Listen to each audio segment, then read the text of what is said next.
Since Peter Todd published the Bitcoin white paper in 2008, many great cypherpunks analyzed Satoshi's mediocre C++ code to become true believers in the electronic peer-to-peer cash experiment to separate money from state. Over the years, many cypherpunks have become born-again Bitcoin maximalists, ready to march together, hand in hand, to the citadels after hyper-Bitcoinization. One such cypherpunk has consistently stood out from the crowd of his alleged peers. Looking like a giant hairy minion from Despicable Me, he commanded the attention and respect of even the most irreverent audiences in the notoriously boisterous Twitter Spaces arena. Sharing his conviction and his respect for macro, he even captured the allegiance of the most rebellious meme gang known to man, Triple Elite Memes. In the spring of 2024, he shocked the world by becoming the inaugural March Maxi Madness Influencer Tournament champion, defeating Michael Saylor in the Final Four just weeks before he helped organize the world's greatest halving party to date in El Salvador. And he has fought alongside some of the lowest time preference meme warriors who have ever lived in the trenches of Bitcoin Twitter and into our hearts. His bullishness, strength of character, and his never-stop-believing ethos have earned him the admiration of all who transact adversarially on the network. On top of all that, he is also one of 21 million co-hosts for one of the longest-running Bitcoin podcasts in the world, Meme Factory trademark. He was also had an opportunity to interview titans of industry, such as Michael Saylor, Matt Odell, and the lovely Lynn Alden, alongside his legendary co-hosts, including Big Sean Harris and Greg. He is the big bird of the Mediterranean, none other than the legendary cypherpunk, Yellow. Yellow, thank you so much for coming on Bugle's Behind the Podcast, Bitcoin Podcast. How the hell are you doing today, sir? What's up, fans? It's great to be here, guys. Love you guys. What an intro! Wow, I gotta take a copy of that and like print it and like put it up in my wall or something. That was great. I feel better. You are. Is it hard to maintain OPSEC and prevent from being doxxed when you are a bright yellow, hairy, orange, behemoth? It's kind of hard. I try my best to do what I do best.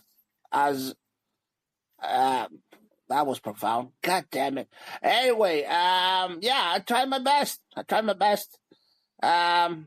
know about the OPSEC thing. I'm trying my best also there, but yeah, it's really hard to be the bigger man,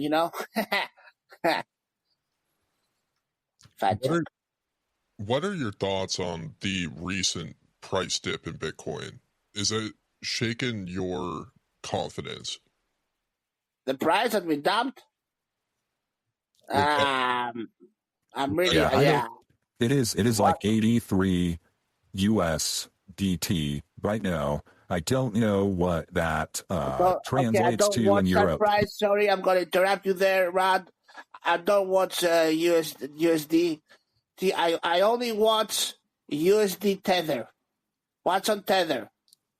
It's a little bit up. It's more, I think. Right? Oh, yeah. We are on the Tether standard here on the Bugle podcast. Yeah.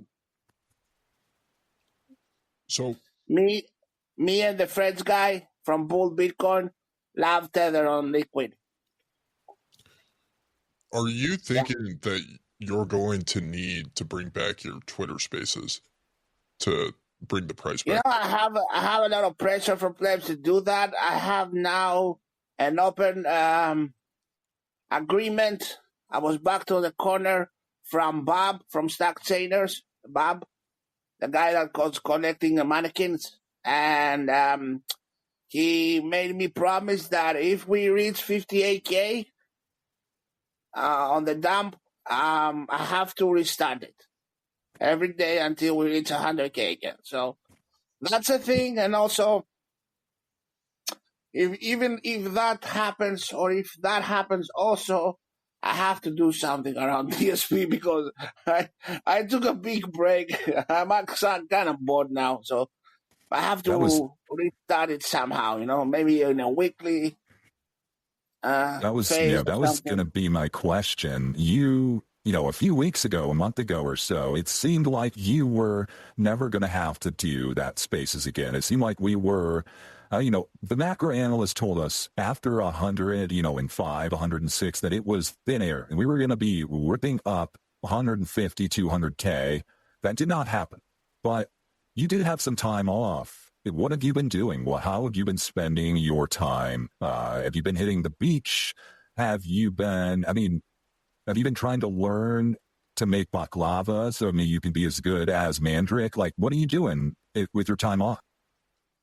Yeah, so I hypnotized myself to think that what I did was so difficult that I needed time off it, and by it I mean off Twitter, which I didn't do, but I kept on lurking with no any remorse or productivity whatsoever on the scope. So I basically wasted time, and I got fatter also. So that's what I did. I did nothing. I did absolutely nothing. It was glorious. But I feel now I have to, get myself together a little bit. Started doing memes again. I barely did any memes also, like very few memes. So I gotta get in and grind again. Is there Uh, any sort of people who have an amputation, they have called phantom limbs, where they can feel the arm or leg that's no longer there. When you are at your essence, at the very core of your being, a memer, where does that creativity go? What happens when you stop making memes? Do you start to have meme dreams? Do you start to have, hallucinate? Like, what happens? Can you walk us through that? Because that seems like an interesting scenario. yeah, what happens is you do the same jokes, but with your normie friends and family or everyday people, and every one of those jokes drops, like doesn't land, right? So it's like basically you live like a life like feeling that you're like the most like non-funny guy ever because any kind of reference you try to convey, they don't get it. So yeah, that's why I have to come back to the thing that I am at least consider a little bit funny. Yeah, and It's all about my ego in there. of course, and it's relatively well known that grandmasters of chess can burn multiple thousand calories per chess match because it's such a cerebral intellectual practice. And that's the same with making memes. Making really good memes burns thousands of calories. And it sounds like your lack of being able to create memes has added a few pounds around the waist as well. So you got to burn that off. Yeah. And also polyester skin doesn't like stretch that much. So I gotta be careful about that. Polyester skin marks is a thing for puppets. I want to get your take on the current climate of the meme gangs. So there's a lot of disruption happening. The Twitter meme gangs were very relevant in the 2021 bull market. The 58K gang was very prolific. Bitcoin Kindergarten was around. The Moscow Metards were Meme Factory, of course. Meme Factory, the Council of Bens. A lot of these guys have fallen off. Bitcoin Kindergarten isn't publishing. The Council of Bens has pretty much disappeared. They're in complete disarray. Ben the Carman joined the Taproot Wizards. Meme Tards, I haven't seen much from them. 58K gang, we're well above 58K. They're still tweeting, but they're not really gaining a lot of traction. it seems like it's Meme Factory, and that's about it right now. But what's your take on the? Oh, and we can't forget Triple Elite Memes and all the conflict that they're experiencing right now. So, what's your take on the meme gang ecosystem? Are there going to be any rising stars, or are we going to see any beefs, conflicts going forward in the future? Um, that's a bigger discussion that we can have about the ecosystem in general changing. Our thing, the thing that we love and we knew until now is changing. It's not the same, and it's not like something like the old series of guys will tell to the new guys as a thing. In my day, things were no. It's actually changed. You can actually see it when newbies have Bitcoin and MSTR on their bio. Most of the newbies have it. Let's not kid ourselves. You understand that the new guys coming in are not going to bring the same fire that we had about memeing and shit posting and fighting back the good fight, right? You're going to see less fuck the banks, and you're going to see more my fucking thing pumped, whatever that is. Bitcoin wrapped in MSTR strategy leverage thing, right? And we have to, that impacts everything, also like the so-called meme gangs we had. Also, some guys, it's normal that they did it one cycle, they did it 2 cycles, even from the meme factory also. You can see it on the test stream that we're not all there. Like, some had babies, some had to work in order to stack more, so they cannot be there. So it's normal at some to lose some in the Twitter timeline. Labra, we open the door and we don't know where he is. Like, stuff like that happens, and it's natural, but also it's impacted and I would say infected by the general change of the ecosystem, which is more TradFi guys, more macros stuff, and more PodConf. Oh, yeah. One of the biggest developments that I think a lot of people still do not necessarily give the credit it deserves, but has definitely absorbed a lot of the Bitcoin maximals, the people who truly embody that ethos. They've been absorbed into Nostr. And Nostr it's not huge. It is, the UX is okay at best.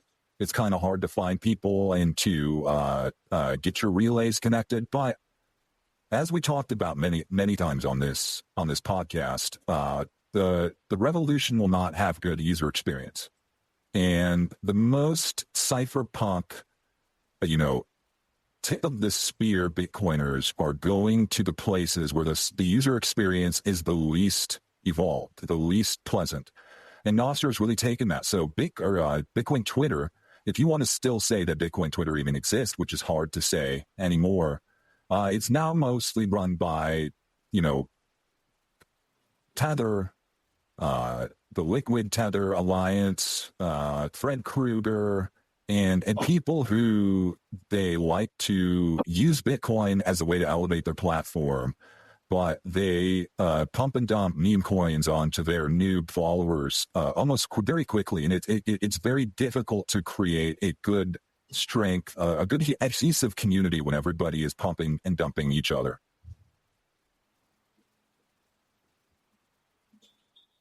Yeah, I agree. Was that a question?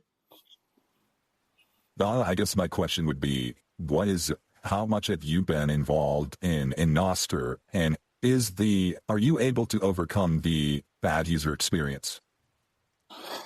Okay, so I have a thing that I don't like to do what the other people tell me to do.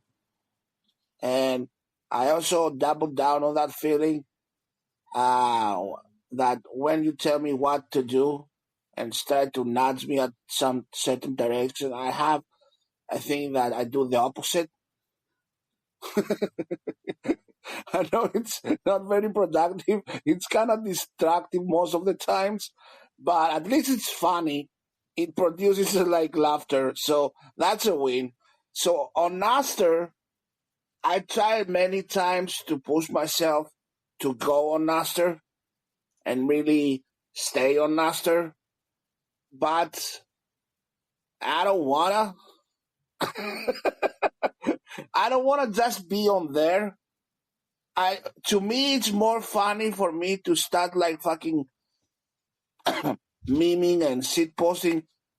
Like I've thought about it, like even like going buying like a cheap like fucking mobile and download TikTok or stream like, or even fucking Grinder. I don't know. Like there's more more more apps out there that you can spread the message and viruses, and also yeah. So Naster, I hear you on that. Like I've said it, no, for real now. Like I said it before. If your thing is like just education and hearing about the news and being informed and all that, Nostr is great. You get the signal, pure signal. But if your thing is like my thing, which is like basically riffing on the guys and being a mirror to their shenanigans and their bullshit and like playing like the role of the Joker, like I cannot do that on Nasser because I agree with most of the guys there. Like I don't find that. So I gotta find there somewhere. So where is that? That's on X. That's less on Reddit because they ban everything. It's like platforms that like that I can find that and react and be the reply guy and actually maybe give my message, alternative message to someone that is reading the replies. You're So I hear you, but for me as memers, we have to be everywhere. Not just Naster, not just Twitter, everywhere. You're here for the fight. You want to be on the front lines of the battleground, and you just don't see Noster as the battleground. I would thought. Let me jump on that. Because I agree with the way you framed it, Richard. Noster is like the memeing and posting boot camp. It is where you go to boot. It's like if you play Call of Duty, you do the boot camp and you parachute in, and you just build up your points and your experience. And when you're ready, once you can go viral and trend on Noster, you're ready to now maybe join a group chat or a meme gang on Twitter. But if you just join a Twitter meme gang right off the bat, it's like going to prison. You're gonna just join whoever intimidates you the most, whoever you don't want to be dunked on or ratioed by the most. And it might not be the right fit. You have to work up that discipline and that courage and that confidence to be able to handle it. So Nostr is a good tool, but for somebody, let's put it this way, for somebody who wins the inaugural March Maxi Madness tournament and beats Michael Saylor in the process, Nostr is just a little too below somebody like Yellow. Mm-hmm. Yeah, I'm fucking awesome. Yeah, I agree. I'm too big for Nostr. We are in agreement. The relays can't handle all your meat. Yeah. I kind of like I like Nostr. I understand what they're doing. I really do. Whenever I really want to educate myself on purely Bitcoin stuff, what the fuck is going on, and I cannot understand it through the nonsense on my Twitter timeline, which is most of the time I'll log in on Nostr, get the info right away, get the technicalities and more like in the technical side, why is that? I'll see the discussion, what's the two sides, and that's it. And that's great for that. But other than that, I really need my fix, my kind of thing, which is being on the trenches, as the kids say. I really like the idea of Noster being the training ground. So it's kind of like Jack Dorsey and Matt Odell's School of the Americas. And I'm not sure, Yellow, if you're familiar with that, but that was a training ground in the United States that the CIA had, where they would train rebels to go fight around the world, specifically in South America. And it was very top secret. I think that's kind of what Noster is. And Right. It makes sense. It makes sense. You've already had your training. Can you talk about what it was like for you coming up without any sort of, specific training or guardrails, just trial and error? How did you become one of the world's most prolific memers and the winner of the inaugural 2024 Marks Maxey Madness? I started memeing and seed posting in a great time back in 2017, 18, and 19, that bear market, that big bear market. I was a seed coiner back then, and I started learning how to meme and how to seed post around threads of InvestPro. So I was part of that gang, the InvestPro gang. So InvestPro was one of your mentors. He was one of the first, groups that I clicked. Like, even though, I clicked around humor and shenanigans and surrealism. And I remember back then, we used to have fights on the threads with other people like me that were around InvestPro, but those fights were becoming more and more like a reply and a meme video with an animation, proper animation. So we started making whole fights, and people would RT that and quote RT that and write the caption like, "This is CT, this is why I love CT," and all that. And slowly and steady, I made more and more mistakes around seed coins. I'm still a fan of that kind of threads, seed coin threads, that there's a special kind of dark humor that you cannot find in the hopeful side of ours that much, that I really miss. And that's why sometimes I also go in the dark places or meme dark stuff, because I miss that kind of oh, I fucking lost it again kind of humor, self-deprecating humor. That's where I learned to do whatever this is. So when people talk about they talk very bullishly about a future hyper-Bitcoinization, and they talk about the citadels, etc., etc., there is a meaningful lack of duality in the future that Bitcoiners imagine. So you talk about, and I think the reason that you are popular and the reason that many of the most popular memers are so adored is because of their ability to find humor and to find irony and appreciate the darkest times of the bear market, of the news cycle, of all of that. And there's too much people preparing for this perfect future, and they're trying to avoid the darkness.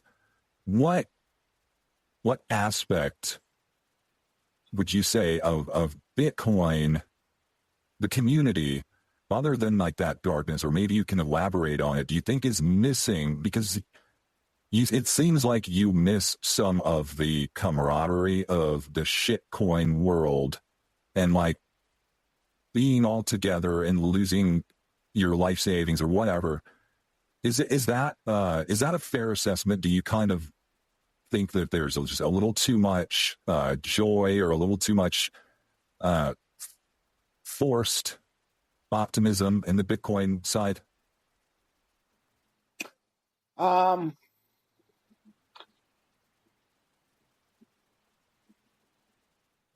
Not really, because like in the end, the fucking thing goes up.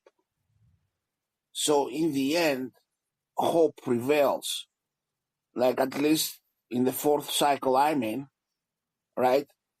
It's that fucking old video of like one time Bitcoin like crashed to 30 cents and wait, that thing happens again. So pragmatically, it is hopeful. But what I do cringe about is selling that hope, especially through all those podcasts and breedlove series out there that really will put even like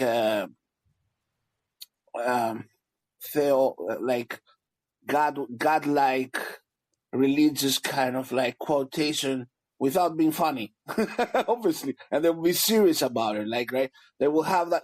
They will sell it some like, and in the end, they will like give you like even a link. Come to my meet. I mean, down in South Africa or something, South America, to my retreat when we're gonna center ourselves, Kumbaya, our Genesis Black, and Ping Pong Traceroute, our hopeful mentality towards a hybrid Bitcoin. Like they will find something to say, So it's like that. Yeah. It sounds like you're concerned that there's a lot of people out there that are getting their hopes up by individuals like Robert Breedlove, that if they listen to his podcast, that they'll get girlfriends. And that's all it's going to take this cycle. Yeah, you can put it like that. Yeah. So, yeah. Like, in the end, what I missed about the second days and that camaraderie Rod said was at least like be truthful of what it is. Like as you said, like there's a duality to Bitcoin about everything, and Bitcoin can be the best thing that ever happened in mankind. It's not yet. And let's be honest about it. And it also can be a great experiment that it might goes wrong in the end. We're fighting the good fight not to be, and be truthful and be adapted and truly be used as it meant to be used, right? That's the fight now, the usage of it. But in the end, like, we have to keep like certain levels, whatever that is about Bitcoin, in check. Not overdo it, not oversell it in some aspects, because that control that generates imbalance in narratives, and that's not good. So then you have newbies with MSTR on the bio. Mm-hmm. That's what happened. Yeah, right. We thought I say we, I don't know if anybody identifies with this movement, but a lot of us, we thought that we had overcome a huge obstacle when Swan's morning spaces, Cafe Bit, when it went down, when they ceased to do their morning spaces, we thought, all right, finally this really giant, potentially misleading influence is out of the space. And then right behind it followed an even worse influence. MicroStrategy, influencers, MicroStrategy spaces, MicroStrategy meme coin obsession. So it's it's be careful about, the devil is better than the devil you don't. And we're always trying to chase out devils, but we never know what's behind it. And some people think that, we're going to chase off the ordinals crowd, but what would replace it might be tether on lightning. And we don't know the effects of that. So we're just constantly trying to chase out devils and scammers and bad influencers, bad actors, but they're always replaced by a more powerful, even more shameless devil. And it's important that, especially now, like spaces, the daily Bitcoin spaces, community or whatever you want to call it, is in disarray. There's hardly any left. Some of them stopped getting USAID funding. There's a lot less feds on there, but there needs to be a spaces signal, and that is why it's very encouraging to hear that you're thinking of making a comeback. Yeah. In the end, I kind of like what I do, around Twitter. When it comes to DSB, like, I was really struggling in the end to finish that thing, and it's over. But as time progressed, without doing it, I found myself that I had a fucking great way to express whatever I was thinking on whatever was happening around Bitcoin. And it was so immediate, and it was so me that I kind of missed it. I didn't know what I had at some point, that I actually, for some reason, could do it every day, play the song every day like a fucking Pavlov dog, and have people actually sing every day and listen to whatever fucking ramblings I had to say about one thing or the other thing or whatever was happening. And the best thing that happened was in Salvador, that actual people came from Australia and Canada and wherever, and they told me one of the main reasons they came is, other than the party in El Salvador, to see El Salvador, was to experience DSB live.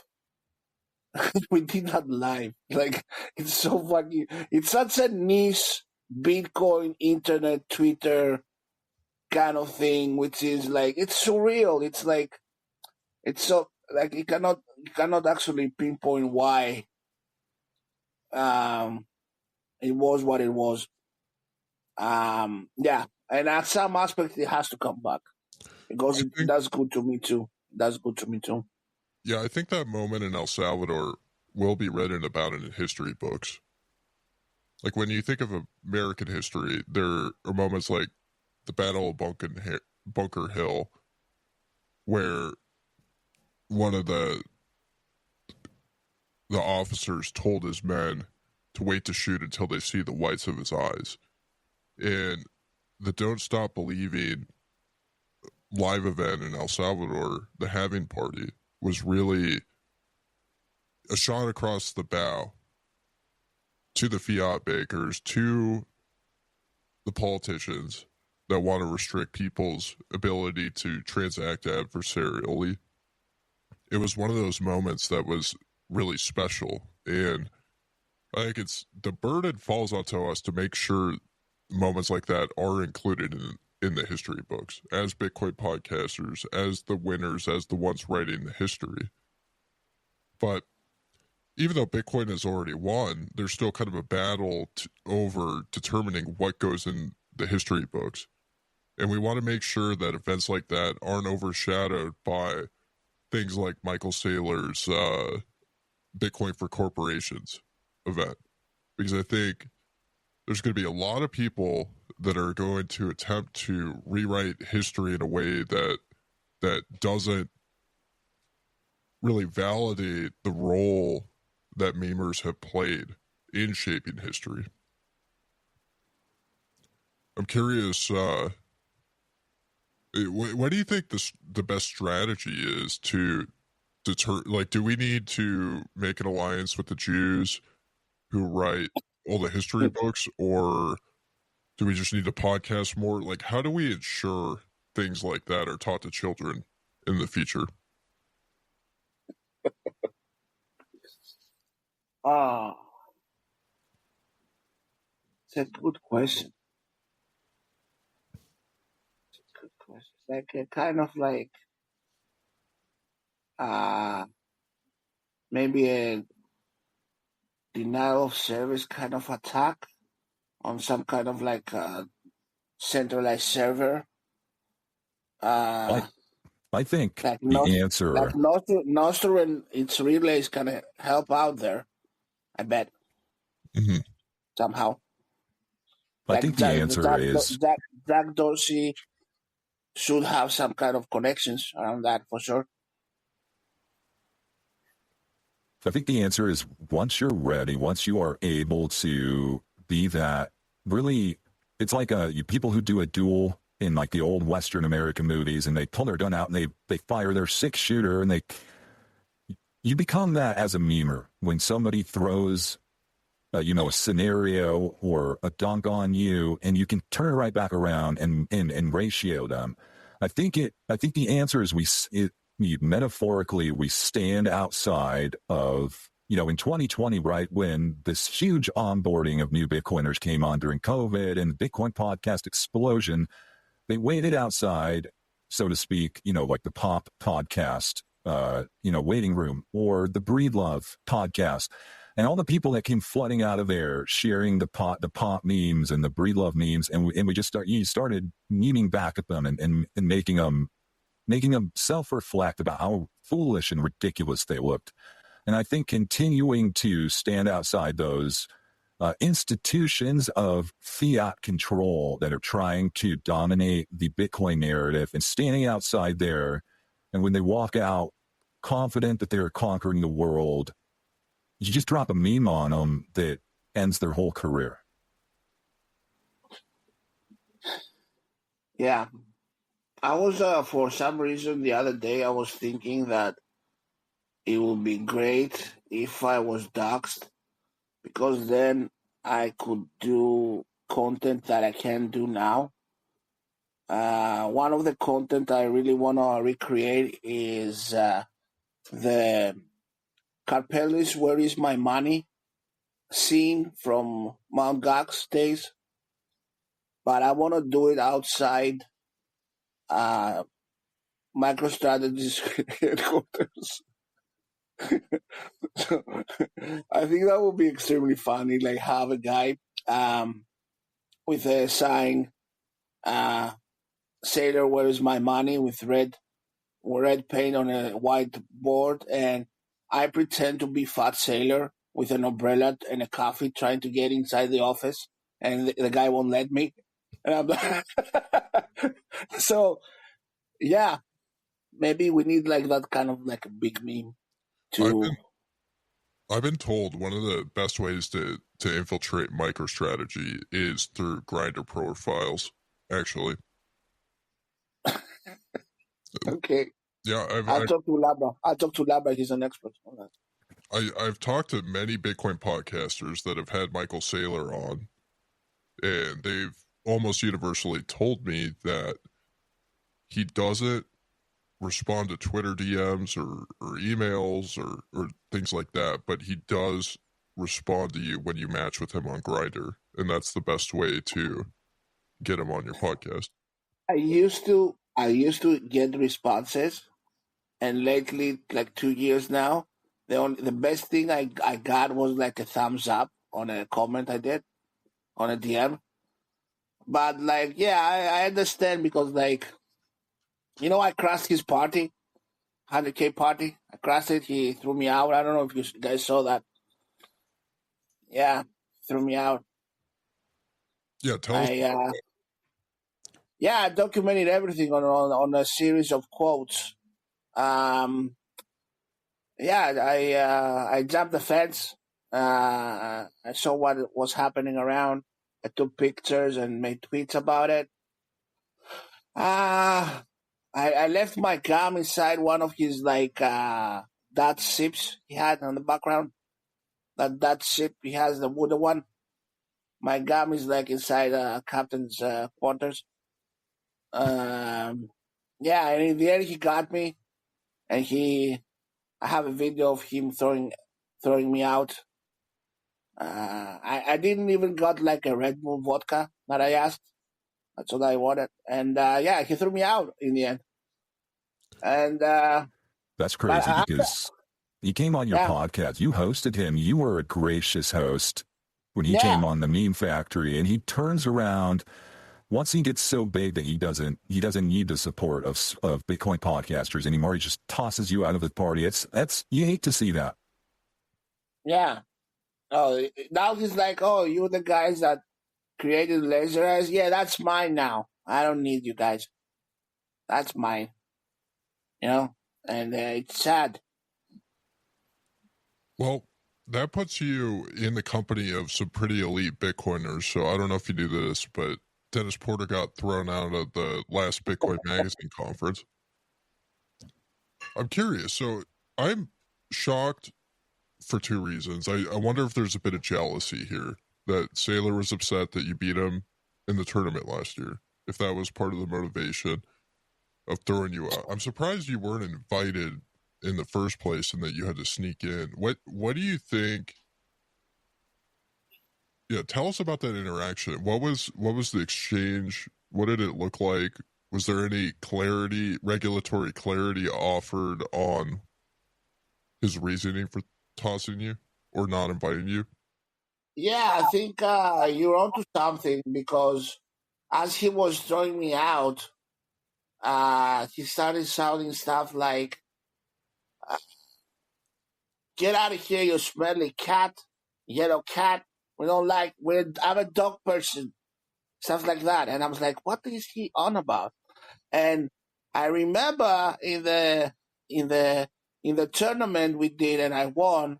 The first thing he replied to me is like, "Don't underestimate the power of a yellow cat." He made me a cat.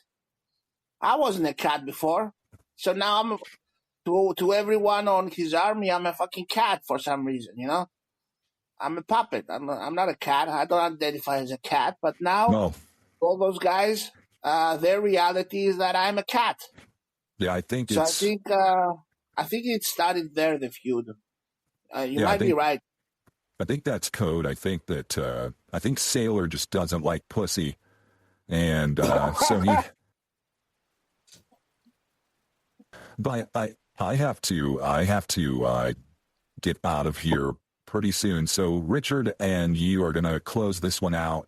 But I did have one more question before I go, and we have not been able to speak with anybody on this podcast who has had a chance to sit down and interview the lovely Lynn Alden for their Bitcoin podcast.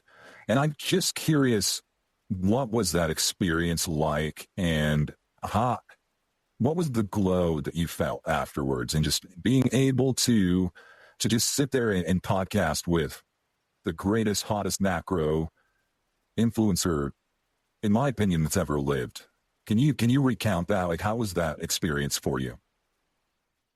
I was anxious. It was like I was running a fever. I was like, oh my God, I cannot believe, like for people like her, in the ancient times here in Greece, we studied wars. You know, mainland Greece, the Greeks visited the Trojans, and beautiful Helen. You know, like we studied wars about stuff like that, and she was amazing. She was amazing. She is hot, also. Like, you are lying if you don't think that if she has your babies will become masterminds of the universe without the brilliance of yours, you know? Like, you do think about stuff like that. And, yeah, but also she was cool. That was also, like, she was cool. She knew her memes. And I also think she knows more that she pretends to know. You know, like, definitely she has like an alt account out there, like with the plebs and all that. Like she knows her stuff for sure. Yeah, she was awesome.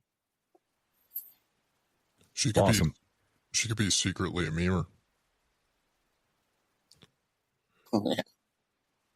Well, yeah. I'll finish this out with the yellow. So, on the topic of Greece, before we get into the fountain boost, I'm curious, how prevalent is Greek mythology today? I know Christian Orthodoxy is very popular in Greece. The Greek Orthodox Church is very predominant, but how prevalent is kind of Greek mythology, the pagan roots, and Yeah. who's your favorite Greek god? Oh,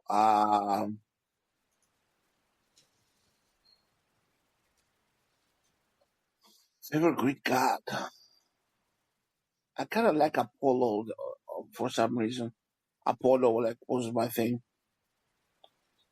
Yeah, I would say Apollo's mine as well. Yeah, there's like an elegance to and brilliance to him, to his whole thing, and as it comes from like it's everywhere, man. Like even like there's a struggle. Like there's a saying here that the Greeks were one of the first to become Christians, but they always remembered and hated that fact in their psyche, in their archetypes. Like they hold on to that kind of like switch in their religion as a thing that they don't really want it to happen. Like, and you can see that struggle in everyday modern Greek because he can be really, really respectful and Christian like and try to do the good Christian thing and go to church and all that. But if he gets like road rage, the first thing we do is we swear your Virgin Mary or your Christ. Not many language or people swear.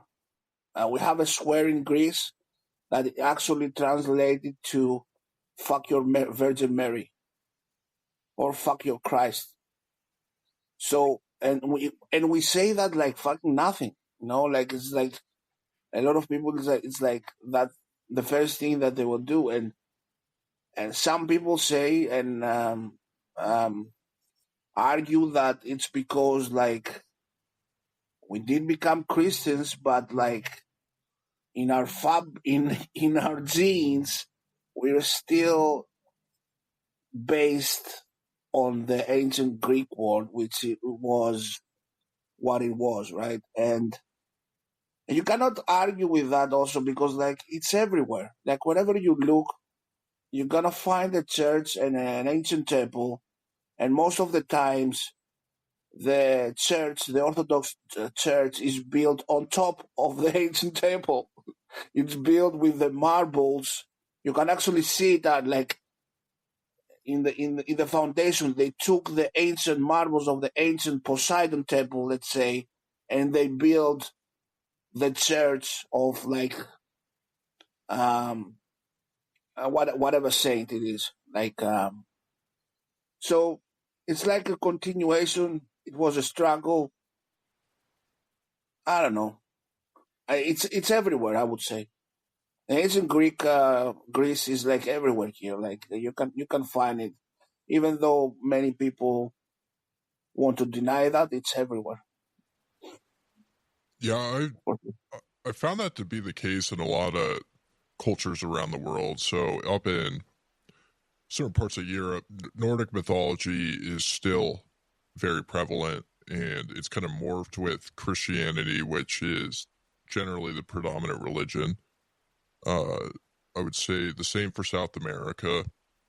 You go to Peru, you see a lot of Christian churches built on top of Inca temples, and the two religions have morphed, but there's still an undercurrent of the religion. And I would agree with you that there's almost a genetic trait or memory that leads people to still, believe in what they believe in. And this is one of the reasons why it's so important as Bitcoiners to propagate children, so that in the future, not everybody's just an ETF and MicroStrategy holder. Our children are going to have that genetic memory of being awesome memers, of holding spot Bitcoin, of transacting adversarially, and I don't think it's ever going to get beaten. Yeah. I hear you. I see the connection. Yeah, for sure. Yeah. Well, thanks for explaining that. Before we go into the Fountain Boost, so this is something we do with our guest every week. I have 2 questions that I asked every guest before we read our Fountain Boost. So the first question I have for you is, did you listen to the last episode of Behind the Podcast? Your episode? Not yet. Okay. I do it in the weekends. Yeah. Hell yeah. So the second question I have for you is, are you Jewish? No. Okay. So it seems like we've had a little bit of run of non-Jews on the show, so it's probably time to get another Jew on the show. What was the last one? The last Jewish guy that you had? Ooh, let's look. Let's see. Broken Ruler was not a Jew. Frank Corva was not a Jew. Barn Miner was not a Jew. So we'd have to go all the way back to Mike from High Hash Rate on January 23rd. Yeah. But, yeah, I think it's an important thing. Like, as a journalist, as somebody that works in media, there's this constant challenge where you need the Jews, right? You need them because they're the best at the media. But at a certain point, you don't want oversaturation, overrepresentation of Jews.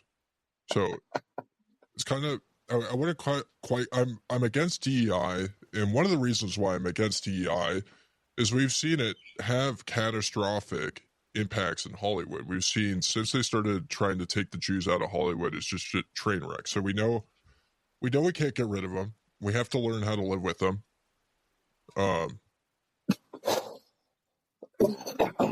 But yeah. Sorry. Enough about the Jews. I'm a fan of the Jews. You like them? Yeah, I like the Jews. Jews are cool. They're okay. So some Jews kind of suck. You know what I mean? But there's a lot of good people on both sides, I would say. Yeah, for sure. All right. So the last episode we did was called Fix the World, One Bitcoin Podcast at a Time with the Broken Ruler. Our first boost from our good friend Fundamentals, who is a Jew. Actually, he's one of the good Jews, says, Boomer should be a reoccurring guest. He's got a lot more behind the podcast in him. Great hour. So on the show, we discussed quite a few things. We discussed the potential of reuniting Korea through Bitcoin podcast. So we think the best way for Korea to be reunited is for both sides to set up a studio at the 38th parallel and just start recording regular Bitcoin podcasts. Kind of curious on your thoughts of that. Yeah. Like inside that small space they had, right? That room that is like separated, right?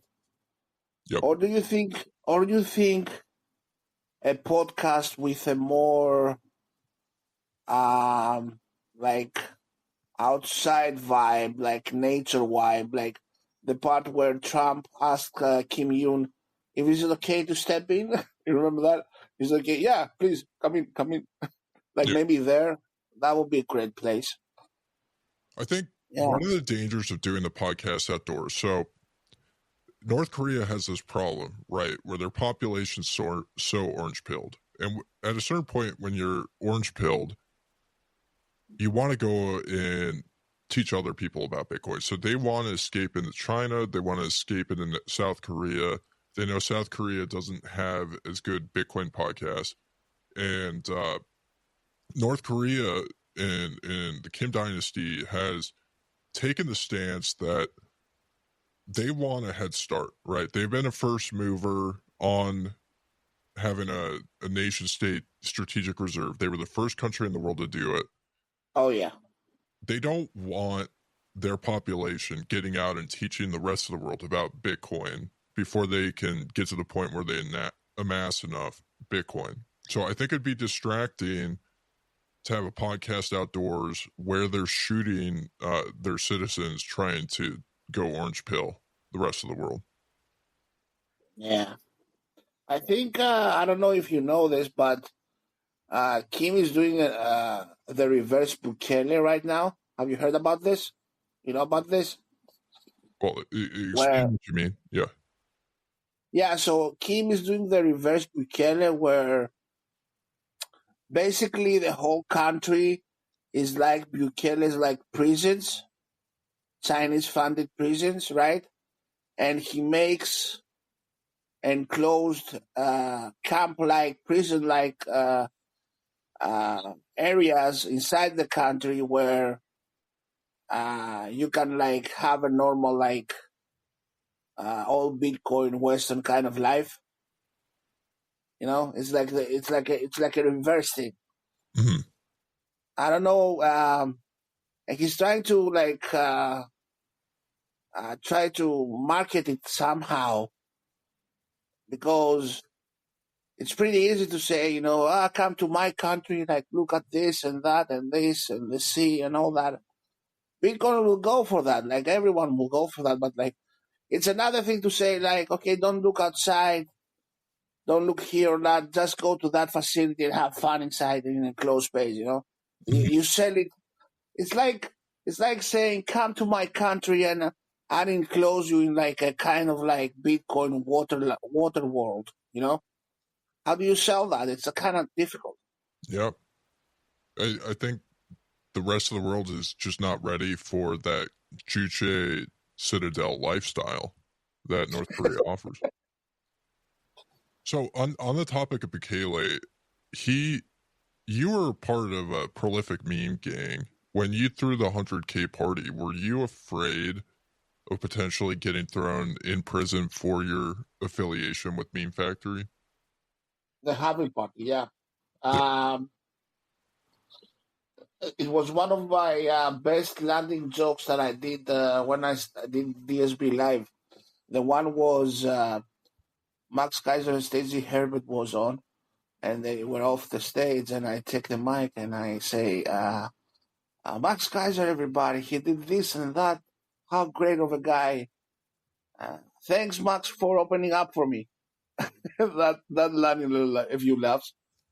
And the other one was I was introducing myself, and I was like something like the joke was something like, I'm part of the Meme Factory gang, and like, and I stopped myself being all like anxious because also that there was a minister there, um, in a talk, in a previous talk in the States, and it was like someone from the government, and was like, oh, is that guy like? Did he leave? Did the minister leave? Did he hear me? It's a meme gang, sir. It's not the real gang. So no tattoos here. So you know, other than joking out, like I didn't find myself in any kind of real problem. No, but it was funny to comment it for sure. I think the thing you have going for you is it would be a public relations nightmare for the country if one of the most notorious meme gang members was in prison while visiting the country. Yeah. Our next boost is from Pies for 1,000 sat or 5,000 sats. Big boost from Pies. By far the greatest interview and the greatest podcast I've ever listened to. LFG, mushroom, mushroom, mushroom, strong arm, strong arm, strong arm. Hashtag 40 HPW. Well, Pies, that might have been the greatest podcast until this one. We'll have to see. We'll have to see what the fans say. What are your thoughts, Yellow, on this 40 HPW meme? Let's see it. It's is there something to see? Oh, in general? yep. Oh, okay.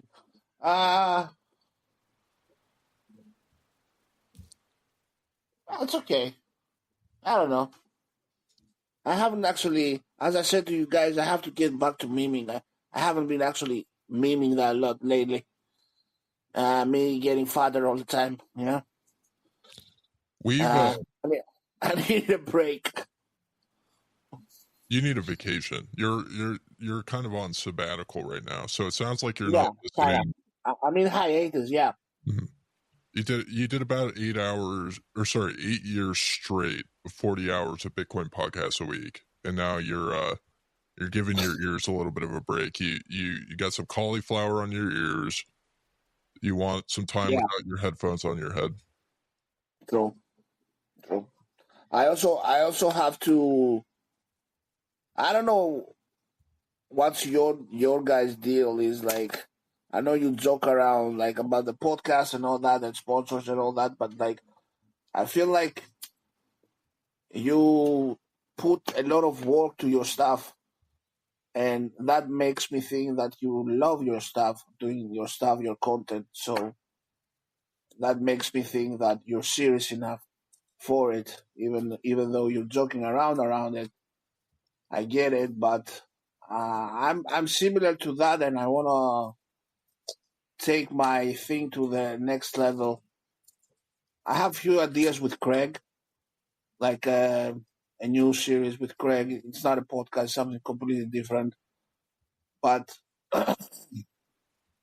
when I say I'm on a break, on hiatus, it's also like finally I have some time to figure out some real life stuff and get my things together so I can have the ability to make the new content, because the new content is gonna need more time, more of my real time. You know, like I cannot be in both worlds at the same time as I was in the Bitcoin world and fiat world. You know, Yep.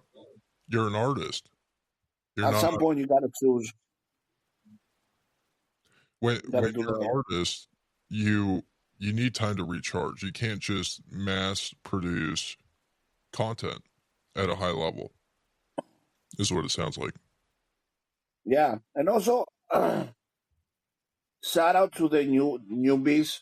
Like even if most of you guys haven't figured it out yet, you might have MSTR on your bio, as we said before. But like, I'm waiting. I'm still waiting for the new generation to come in, man, to really produce stuff and make city memes and sit posts and whatever it is. Like, I, I'm waiting for the new guys to fill in the gaps, because I feel like we need it.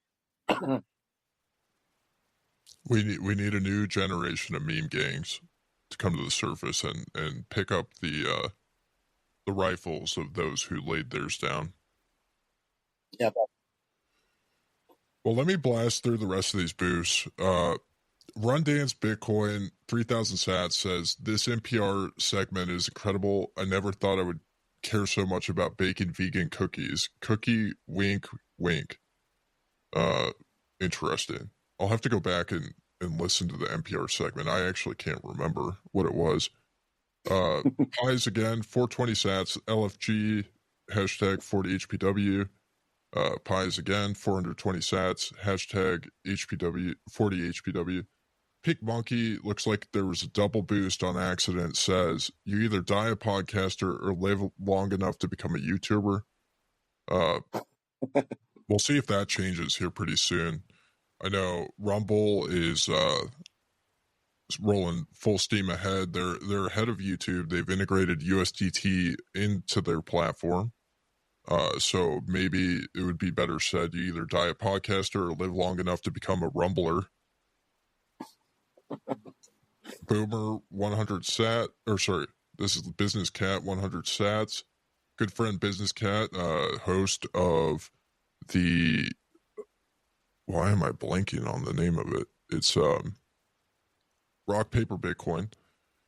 Boomer, I'm going to buy you a Glock once you live in the under the Second Amendment. Maybe one for Goomba too. Yeah.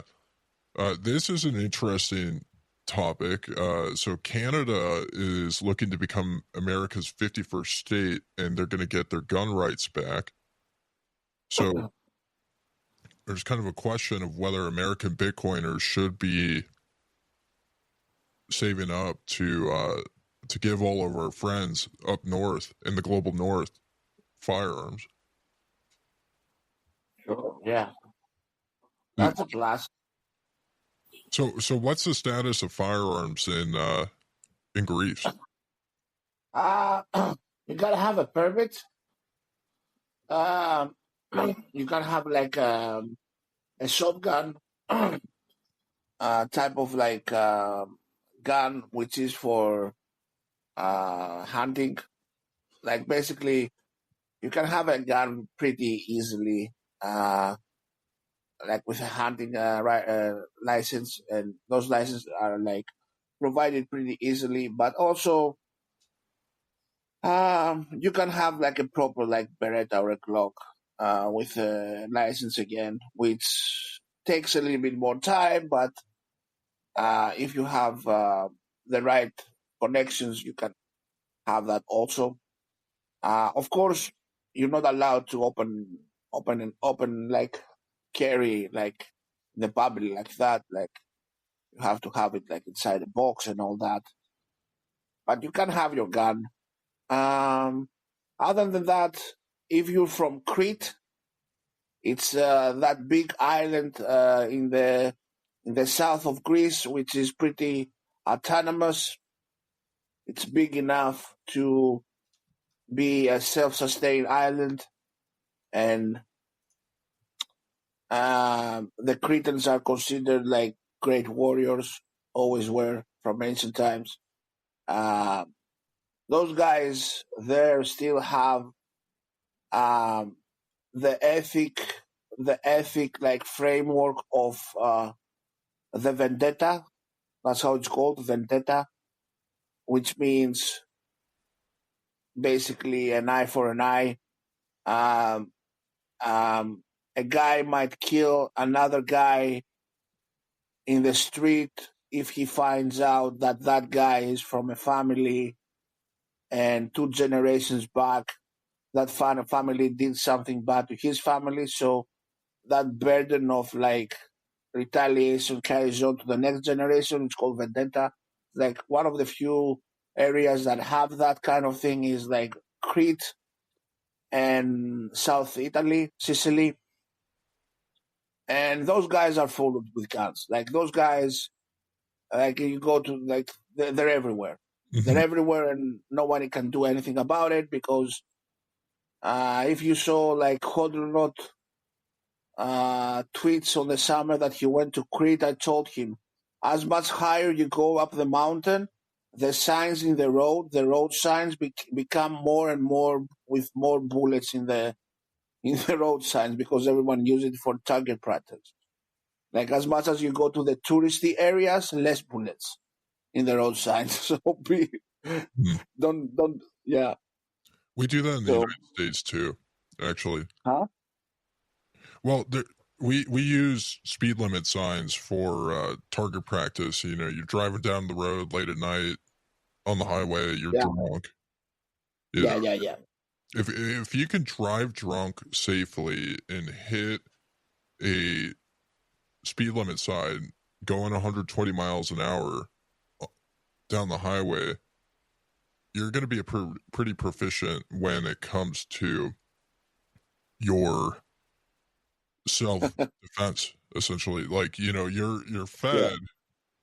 Yeah. A lot of these new cars, they're putting cameras in it so that your FBI agent can watch you on it. So they've got the audio, they've got the video, essentially a live stream into an NSA data center of you driving drunk and shooting targets. They're not going to be sending the ATF to your house to kill your dog.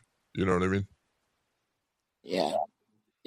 The the last time the police sent any kind of like manpower to one of those villages up in the mountains of Crete was like 10 years ago when there was a battle and they retreated. So those villages up there, there are like basically autonomous, like not a lot of people. Only the mailman goes from the government side. Let's put it like that way. Yeah. I know there's a lot of areas around the world that we call it blood feuds. So there's a very famous one in Texas, the Hatfields and McCoys, and then I know Albania has some pretty epic blood feuds as well. Albanians have also Sicilians and Cretans. Yeah. Blood feuds. It's like it comes from like ancient times. That kind of like ethic framework, you know. Yeah. I mean, most of Americans they've kind of been domesticated. So one way this has happened is through social media. So on Facebook years ago, they introduced something called the poke, and the poke was kind of like a blood feud, essentially, where you don't want to be the last one. when you had to poke back all the time, yeah. Or another example of this is Snapchat streaks, where if you don't keep the streak going, then you essentially lose the blood feud. So these tools are used to domesticate us, whereas if you're a good portion of your life is built around trying to kill a member of another family in an act of revenge, you're always going to be prepared. You're going to be uncomfortable. You're going to be ready to roll. You're going to be stacking non-KYC guns and ammunition. There's more of a need to transact adversarially, 100%. But what would be the equivalent for our thing? Like spamming one sat on your node or something? Well, on Nostr, there's the this new trend called 40 good mornings. So if you post good morning, somebody replies and said good morning, you have to go over to their profile and post good morning on theirs, or continue it on somewhere else.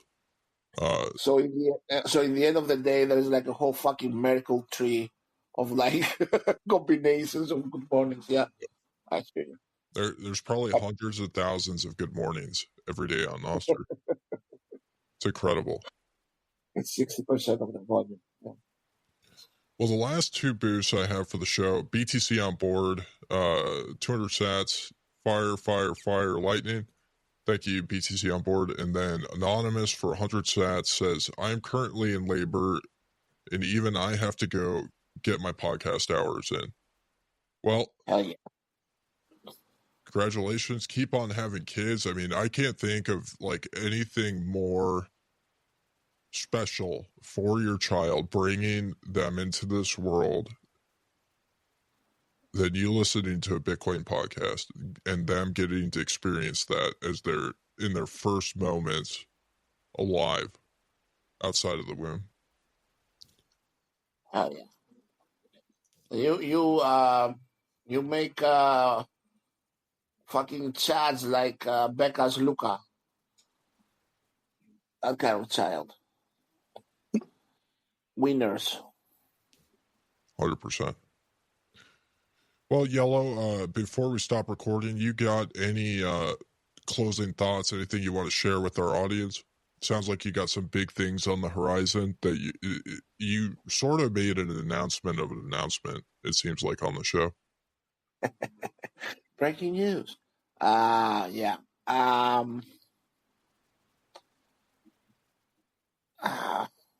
What could I say? I don't know, man. I don't want to say anything, to be honest, because like kind of enjoying lately also my new attitude I have, which is fence sitting. Mm-hmm. I'm embracing sitting in the fence like a cat. that Taylor told me I am. So for now, I'm on my fence, checking both sides of every drama, of every shit post, of every kind of like conflict out there in my timeline, and I just laugh about it. As you said, it might be my way of like recharging and actually accumulating and then having something ready to say to the people. Because for now, I'm in the phase of like, okay, let's just like lurk around and chill a little bit. To all the plebs out there, you know what I say in every fucking DSB. It still stands. Stack shots, hold your keys. It's not that complicated. That's it. Well, thank you very much, Yellow, for coming on the show. This is Richard Greaser signing off.